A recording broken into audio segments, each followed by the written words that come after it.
Politika në Shqipëri po kalon një kohë shumë të vështirë, kjo për shkak të akuzave që janë ngritur për kryeministrin dhe gjithë aleatët e tij, të cilët zotërojnë pushtetin në Shqipëri prej shumë vitesh.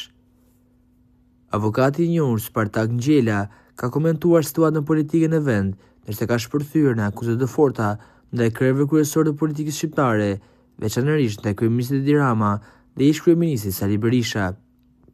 Përmes një shkrimi, ai pasqyron për lexuesit sëmundje nga e cila vuan Sali Berisha, ndërkohë që shpreh binje se Edi Rama si ka mbetur dhe 4 muaj si kryeministër dhe madje ka treguar se si po përgatiten amerikanët ta largojnë nga pushteti.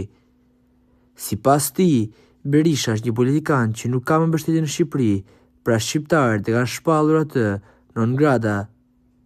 Kur ndjek fjalimet e Saliut të izoluar në akuzë në shtëpinë e tij të kthyer në burg, vjen të kujtohet Ministria e Vërtetës nga romani i famshëm Orwelli me titull Viti 1984. Edhe Saliu nga shtëpia e tij e konsideronte si Ministrinë së Vërtetës Partinë Demokratike. Por duket që Saliu është një jo person, pra vuan nga mendja.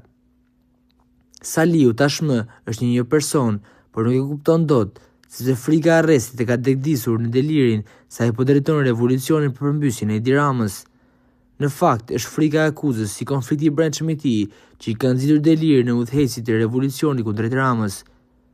Kuptohet që Saliu është me frikë dhe po vuan nga një gjendje e rëndë në trurin e tij. Ai e di që goditje më të madhe politikisht ja ka dhënë Edi Rama dhe mendon që nga shtëpia e tij mund të mbys korrupsioni madhor.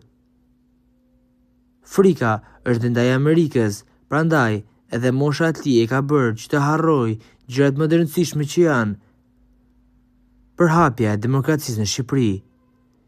Çfarë mendimi keni ju për këtë ngjarje? Komentoni mendimin tuaj dhe mos harroni të shtypni butonin subscribe për të mos humbur asnjë video të re rreth kanalit ton. Ju faleminderit.